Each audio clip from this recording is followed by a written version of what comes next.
ক্লাসে চলে আসি। আজকে আমরা যে বিষয়টা নিয়ে পড়াশোনা করব সেটাতে আমরা চলে আসি। আমার কথাগুলো কি শোনা যাচ্ছে? আমার কথা কি শোনা যাচ্ছে? জি স্যার। তো দেখো আজকে আমরা যে জিনিসটা পড়বো, আমরা লাস্ট ক্লাসে দেখছিলাম এই ধরনের একটা জার্নি আমরা দেখেছিলাম যে আমরা জিরো, এটা হচ্ছে প্রেজেন্ট টাইম, এটা হচ্ছে 1 বছর। হ্যাঁ, যদি আমি 100 টাকা ইনভেস্ট করি, আমাকে বলা হলো যে স্যার আমাকে 10% করে সুদ দেওয়া হবে, তাহলে এই 10% কে আমরা সুদের হার বলতে পারি। ঠিক আছে, যদি এই 10% আমি সুদের হার বলি, তাহলে দেখো এই পুরো জার্নিটা যখন আমি যাব, তখন আমাকে এক্সট্রা আরো 10 টাকা প্রদান করা হবে। এক্সট্রা 10 টাকা প্রদান করা হবে। তাহলে জার্নি শেষে মানে 1 বছর পরে আমার টোটাল অ্যামাউন্ট দাঁড়ালো 110 টাকা। ঠিক আছে, এখন কথা হচ্ছে আমরা গত ক্লাসে দেখেছিলাম যে আমাদের 10% এর জায়গায় যখন আমাদের এম আসে, ঠিক আছে, মনে করো তোমাকে আমি বললাম যে স্যার তোমাকে আমি পুরো বছরের 10% সুদ দিব। তো পুরো বছর 10% মানে হচ্ছে যে তুমি যদি 100 টাকা রাখো, বছর শেষে তুমি 110 টাকা পাবে। এটাই হচ্ছে পুরো বছরের 10% এর মূল বিষয়। কিন্তু তোমাকে যদি আমি বলি স্যার পুরো বছর তোমাকে 10% দিব, ঠিকঠাক আছে, কিন্তু কথা হচ্ছে ওই 10% টাকে আমি দুই ভাগ করে দিব, যেটা হচ্ছে এম এর মান। গত ক্লাসে আমরা দেখেছিলাম এম এর মান। এম এর মান সেটাকে বলা হচ্ছিল ষান্মাসিক অথবা অর্ধবার্ষিক বলা হচ্ছে। ষান্মাসিক বা অর্ধবার্ষিক মানে হচ্ছে পুরো বছরটাকে দুই ভাগে ভাগ করছে, এবং দুই ভাগে ভাগ করে এই টোটাল 10%টাকে দুই ভাবে ডিস্ট্রিবিউট করে দিল। বিষয়টা এমন না যে দুইবার 10% দিচ্ছে, বিষয়টা হচ্ছে এমন যে আমি 10%টাকে দুই ভাগে ভাগ করে 5% প্রদান করি। তাহলে আমি যদি বছরটাকে যদি মাঝখানে ভাগ করি, তাহলে এই জায়গায় আছে 6 মাস, এই জায়গায় আছে 6 মাস, মানে হচ্ছে এটাকে আমরা বলতে পারি কি এম এর মান 2, অথবা এটাকে আমরা কেমন চক্রবৃদ্ধি বলতে পারি, এটাকে আমরা ষান্মাসিক চক্রবৃদ্ধি অথবা এটাকে অর্ধবার্ষিক চক্রবৃদ্ধি বলতে পারি। কিভাবে বলে দিতে পারে? অর্ধবার্ষিক চক্রবৃদ্ধিতে যদি তোমাকে 10% প্রদান করা হয়, কথাটা এইভাবে বলা থাকবে। অর্ধবার্ষিক চক্রবৃদ্ধি 10% মানে হচ্ছে এম এর মান 2, আই এর মান 10%। কিন্তু কথা হচ্ছে আই কিন্তু দুইবার দেওয়া হচ্ছে না, 10%টা দুইবার দেওয়া হচ্ছে না, 10%টাকে ভাগ করে দুই ভাগে ভাগ করে দুই ভাবে দেওয়া হচ্ছে। কি রকম? সেটা হচ্ছে বলা হচ্ছে প্রথম 6 মাসে 5% দেওয়া হবে, দ্বিতীয় 6 মাসে 5% দেওয়া হবে। তাহলে দেখো এখান থেকে যদি জার্নিটা শুরু করি, তাহলে আমি যদি এখানে 100 টাকা ইনভেস্ট করি, তাহলে 5% দিবে প্রথমে, দ্যাট মিন্স হচ্ছে প্লাস 5 টাকা ইকুয়ালস টু এই জায়গায় গিয়ে 105 টাকা হলো। তাহলে বাকি জার্নিটা এখান থেকে যখন শুরু করব, তখন এবার আমার ক্যাপিটাল হচ্ছে 105 টাকা। আমার প্রথম ক্যাপিটাল ছিল 100 টাকা, এবং 100 টাকার উপর 5% প্রদান করার মাধ্যমে আমরা 5 টাকা পেয়েছিলাম, এবং আমার কত হলো 105 টাকা। এবার দ্বিতীয় জার্নিতে আমাকে আবার 5% প্রদান করলো কত টাকার উপর? 105 টাকার উপর। তাহলে 105 টাকার উপর যদি 5 টাকা 5% প্রদান করে, আমরা জানি যে অ্যামাউন্ট আসবে সেটা হচ্ছে 5.25 টাকা। দ্যাট মিন্স হচ্ছে আমরা এই জার্নিতে 5.25 টাকা পাচ্ছি। তাহলে আলটিমেটলি বছর শেষে আমাদের দাঁড়াচ্ছে 110.25 টাকা।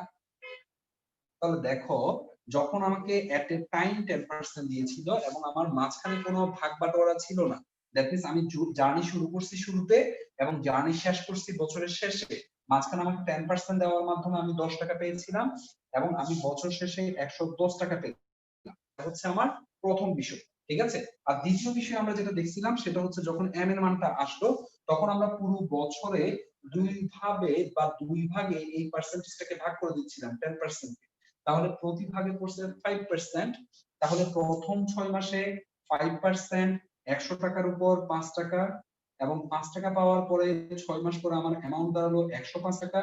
ওই 105 টাকার উপর পরের 6 মাসে আবার 5% যখন দিল, তখন আমার অ্যামাউন্ট দাঁড়ালো 105 টাকার উপর 5.25 টাকা।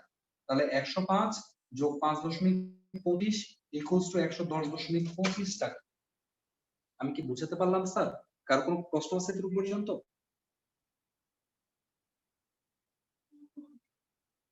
না স্যার। Good, very good.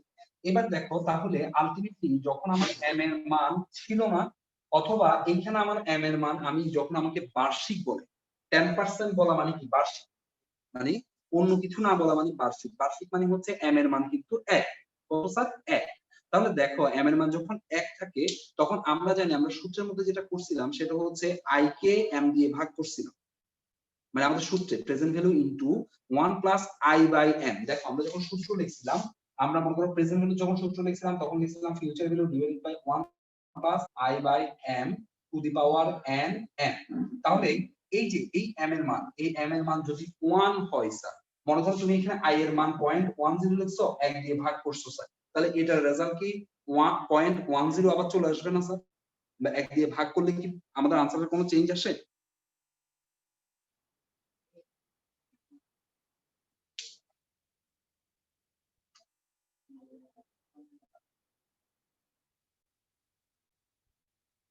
আমার কথা কি শোনা যাচ্ছে? জি স্যার। আমি বলতে চাচ্ছি 1 দিয়ে ভাগ করলে কোনো পরিবর্তন আসে কিনা? তুমি না 10 স্যার। কে 0.10 কে 1 দিয়ে ভাগ করলে কোনো পরিবর্তন আসে না। আবার 0.10 কে আমরা যদি n এর মান এর সাথে গুণ করি 1, তাহলেও কিন্তু পরিবর্তন আসে না। ওই জন্য যদি আমাকে বার্ষিক চক্রবৃদ্ধি বলে, বার্ষিক চক্রবৃদ্ধি মানে হচ্ছে m এর মান 1, আর 1 থাকলে সেক্ষেত্রে আমরা m এর মানটা ইউজ করি না। আমরা সূত্রের ক্ষেত্রে তখন m এর মান ব্যবহার করি না। m এর মান কখন ব্যবহার করি? m এর মান যখন আমাদেরকে ষান্মাসিক, ত্রৈমাসিক, দ্বিমাসিক, মাসিক, পাক্ষিক, সাপ্তাহিক বা দৈনিক বলবে, তখনই আমরা শুধুমাত্র m এর মান ব্যবহার করব, কারণ তখন m এর মানের কারণে আমাদের রেজাল্ট চেঞ্জ হবে। সো এই ক্ষেত্রে আমরা যে জিনিসটা দেখতে পাচ্ছি, যখন আমাকে 10% দিচ্ছে তখন আমি 110 টাকা পাচ্ছি, কিন্তু যখন আমাকে 10% এর সাথে আবার m এর মান বসাই দিব, তখন আলটিমেটলি আমাকে যদিও দিচ্ছে 10%, কিন্তু আমি দেখতে পাচ্ছি এখানের মধ্যে আমি পাচ্ছি কিন্তু 10.25%। তাই তো নাকি? এখানে আমি ঠিকঠাকই কিন্তু 10% পাচ্ছি, কিন্তু এখানে পাচ্ছি 10.25%। তাহলে দেখো যে বিষয়টা দেখতে পাচ্ছি সেটা হচ্ছে আমাকে এক ধরনের সুদের হার বলা হলো, কিন্তু বিষয়টা হয়ে গেছে যখন আমাকে m এর মান দিল, তখন কিন্তু আমার ওই বলার যে সুদের হারটা আমাকে বলা হলো, এক্সপ্রেস করা হলো, আলটিমেটলি কিন্তু সেই সুদের হারটা রইলো না, সুদের হারটা চেঞ্জ হয়ে বা বৃদ্ধি হলো। দ্যাট মিন্স আমাকে বলা হলো 10%, কিন্তু আমি পেলাম আলটিমেটলি 10.25%। এটা কি জন্য? এটা হচ্ছে m এর মানের কারণে। m এর মান যখন থাকবে তখন তোমার সুদের হার আর অ্যাকচুয়াল সুদের হার, মানে যেটা তুমি আলটিমেটলি পেয়েছো সেটার মধ্যে একটা চেঞ্জ চলে আসবে। চেঞ্জটা কি? অ্যাকচুয়ালি তুমি বেশি পাবা। যেমন মনে করো তোমার বাবার কাছে তুমি ঈদের স্যালামি কত দিবে 10 দিন আগে জিজ্ঞেস করলে, ঈদের 10 দিন আগে তোমার বাবা বললো তোমাকে আমি 1000 টাকা দিব। এটা হচ্ছে সুদের হার, ধরে নাও, মানে তোমাকে যা বলা হয়েছে। কিন্তু তুমি কি করলা, ঈদের দিন সকালবেলা একদম গোসল টোসল করে আব্বার সাথে একেবারে নামাজ পড়তে গেলা, আব্বার ভালো মন্দ খোঁজ খবর নিলা, ঠিক আছে, আব্বার সাথে একসাথে বসে নাস্তা করলাম, আব্বা তোমাকে খুশি হয়ে 1200 টাকা। এটা হচ্ছে অ্যাকচুয়াল সুদের হার, মানে তোমাকে যা বলা হয়েছে তা না দিয়ে তোমাকে বেশি দেওয়া হয়েছে। ঠিক এইখানেও একই ঘটনা ঘটছে, তোমাকে বলা হলো যে স্যার আপনাকে 10% দিন, কিন্তু 10% এর সাথে তোমাকে আরো একটা কথা বললো যে স্যার এই 10%টা আপনাকে আমরা ষান্মাসিক হারে বা অর্ধবার্ষিক হারে দিব। তুমি জানো যে অর্ধবার্ষিক বা ষান্মাসিক মানে হচ্ছে m এর মান 2, আর আমরা জানি যে m এর মান যখন চলে আসে, m এর মান বলতে আমি এখানে এক বোঝাচ্ছি না, এক ছাড়া অন্য যে মানগুলো আছে 2, 6, 12, তারপর হচ্ছে 24, তারপর হচ্ছে 52 বা 365, এই মানগুলো যাচ্ছি।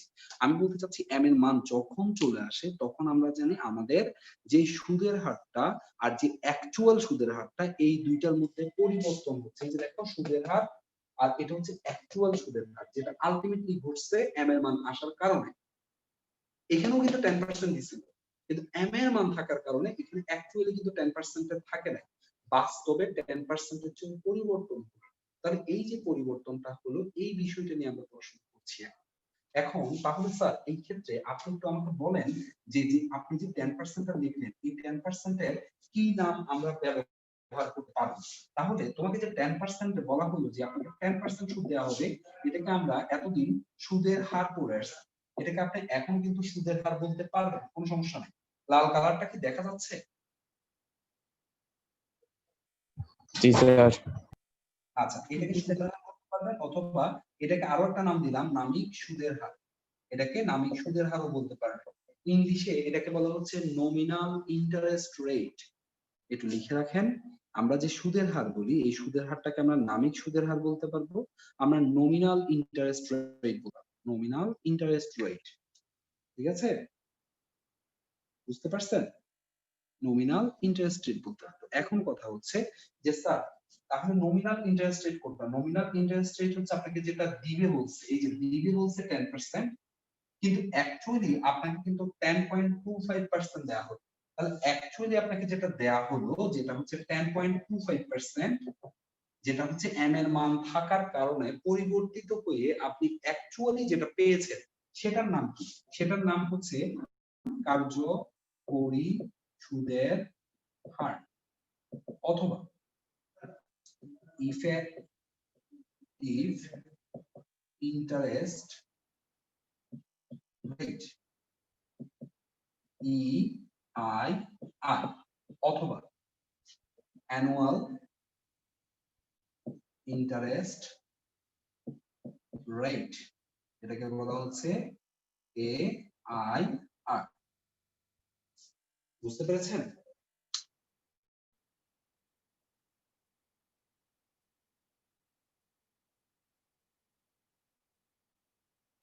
স্যার একটু রিপ্লাই করলে ভালো হতো।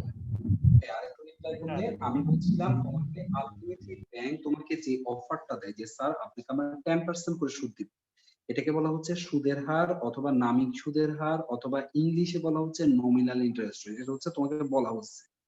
এবার তোমাকে যদি এই 10% এর সাথে আরো একটা কথা বলা থাকে যে স্যার আপনাকে যে 10%টা দেওয়া হবে এটা মাসিক চক্রবৃদ্ধিতে দেওয়া হবে, বা এটা ত্রৈমাসিক চক্রবৃদ্ধিতে দেওয়া হবে, বা এটা দ্বিমাসিক চক্রবৃদ্ধিতে দেওয়া হবে, এই ধরনের কথা কিন্তু আমাদেরকে দিতে পারে। যদি এই ধরনের কথা বলে দেয়, তুমি নিশ্চিত মনে রাখবা তোমাকে যেটা বলা হয়েছে, যে সুদের হারটা এখানে বলা হয়েছে, পাওয়ার সময় তুমি একই সুদের হার পাচ্ছ না, তার চেয়েও বেশি পাচ্ছ, যেটা আমরা এখানে ক্যালকুলেশনে দেখছি। আমাকে বলা হয়েছে যে এটার স্যার 10% দেওয়া হবে, এইখানেও আমরা দেখছি 10%, এই 5%, 5%, 10%। দেখো প্রথম 6 মাসে 5% দিচ্ছে, দ্বিতীয় 6 মাসেও 5% দিচ্ছে, দ্যাট মিন্স 10% দিচ্ছে, দেওয়ার সময় 10% দিচ্ছে। কিন্তু আমি যখন পাচ্ছি, যেহেতু এটা মাঝখান দিয়ে ডিভাইডেড হয়ে গেছে, পাওয়ার সময় কিন্তু আমি 10.25% পাচ্ছি। ওরা দিচ্ছে 10%, কিন্তু এম এর মান থাকার কারণে আমি পাচ্ছি 10.25%। দ্যাট মিন্স একটা পরিবর্তন হয়েছে। ওরা আমাকে যেটা দিবে বলে ঠিক করছে সেটা হচ্ছে সুদের হার, বা নামিক সুদের হার, বা নমিনাল ইন্টারেস্ট রেট। আর আলটিমেটলি বা অ্যাকচুয়ালি যেটা আমরা পাচ্ছি সেটার নাম হচ্ছে ইফেক্টিভ ইন্টারেস্ট রেট, যেটাকে আমরা EIR বলবো, বাংলাতে বলা হচ্ছে কার্যকরী সুদের হার, অথবা এটাকে ইংরেজিতে আরো একটা নামে ডাকা হয়, সেটা হচ্ছে annual interest rate. Annual interest মানে হচ্ছে AIR, যেটা তুমি অ্যাকচুয়ালি পাচ্ছ। এখন স্যার একটা প্রশ্ন, সেটা হচ্ছে স্যার দেখেন, এই যে স্যার পরিবর্তনটা করলেন, এটা এম এর মান 2 থাকার কারণে আপনি কি করতে পারছেন, আপনি হয়তোবা এখানে ছোটখাটো করে একটা ক্যালকুলেশন করে আমাকে দেখাতে পারলেন যে 10.25% হবে। কিন্তু স্যার এটা এম এর মান তো 2 এর জায়গায় 365 থাকতে পারে, এম এর জায়গায় 2 এর জায়গায় 12 থাকতে পারে, এম এর জায়গায় 2 এর জায়গায় 52 থাকতে পারে। তাহলে আমি কি বারবার 52 বার কি এভাবে হিসাব করব? হচ্ছে না। আপনাকে তখন ইফেক্টিভ ইন্টারেস্ট রেট বের করার জন্য আপনাকে তখন একটা সূত্র দেয়া হবে, ইফেক্টিভ ইন্টারেস্ট রেট বের করার জন্য। আমরা ওই সূত্রটা একটু দেখি। আমাদেরকে তখন ইফেক্টিভ ইন্টারেস্ট রেট, এই সূত্রটা বের করার জন্য আমাদেরকে একটা সূত্র দিয়ে দিবে, সেটা হচ্ছে 1 plus I by m to the power m minus 1। এখানের মধ্যে 1টাকে আমরা চিনি, এরপর হচ্ছে আই হচ্ছে যে আমাদেরকে যে 10% দেওয়া হলো, ওই 10% আমরা বসাই দিব 0.10 দিয়ে, বা আমাদেরকে অন্য পার্সেন্টেজ দিলে সেটাও আমরা বসাতে পারবো। যেমন তোমাকে যদি 9.50% মানে 9.5% দেয়, তুমি তখন কি বসাবা? 0.0950। এই জিনিসটা আমরা জানি, কারণ 9 পয়েন্ট মানে হচ্ছে 2 ঘর আগে আসতে হলে সামনে আরেকটা জিরো বসাইতে হবে, তখন হয়ে যাবে 9.50% না, তাহলে সেটা হয়ে যাবে 0.0950%, বা 50% না, 0.0950 আমরা বসানোর সময় বসাবো, কারণ আমরা বসানোর সময় দশমিক আকারে বসাবো। তাহলে একটু দেখো, এই জায়গায় যদি এখন আমি এই সূত্রটার মাধ্যমে তাহলে আমরা EIR বের করব। তাহলে আমরা যদি ওই আগের অ্যামাউন্টটা বসাই, তাহলে আমাদের পার্সেন্টেজ ছিল 10%, আর m এর মান ছিল 2 টু দি পাওয়ার m এর মান হচ্ছে 2 মাইনাস 1। ঠিক আছে, এই ম্যাথটা একটু করে দেখো তো, আমাদের রেজাল্ট কত আসে একটু দেখো তো।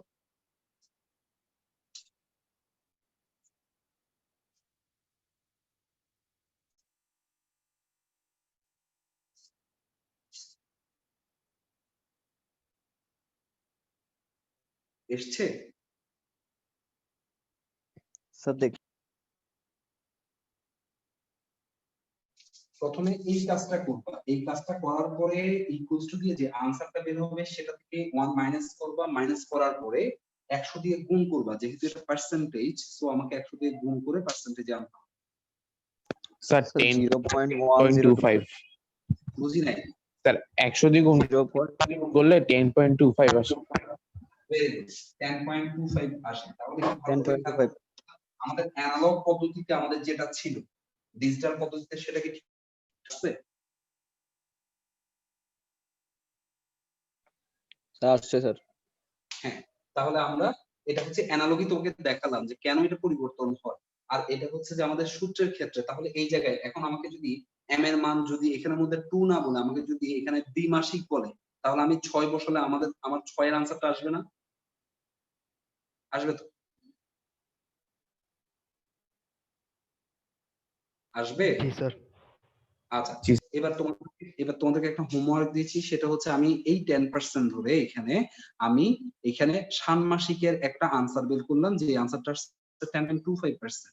তোমাদের বাসায় কাজ হচ্ছে সেম 10%টা ধরে বারবার শুধু এম এর মান চেঞ্জ করবা। এম এর মান প্রথমে যেটা করবা সেটা হচ্ছে ত্রৈমাসিক করবা, এরপরে দ্বিমাসিক করবা, এরপরে মাসিক করবা, এরপরে পাক্ষিক করবা, এরপরে সাপ্তাহিক করবা, এরপরে দৈনিক করবা।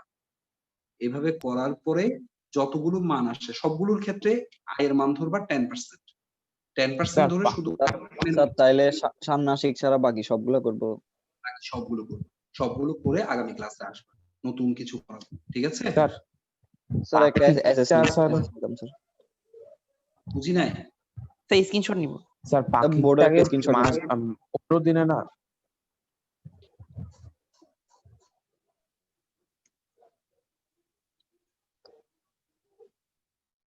স্যার নিছি। অ্যাটেন্ডেন্স নিয়েছো ফাহাদ? স্যার নিচ্ছি একটু।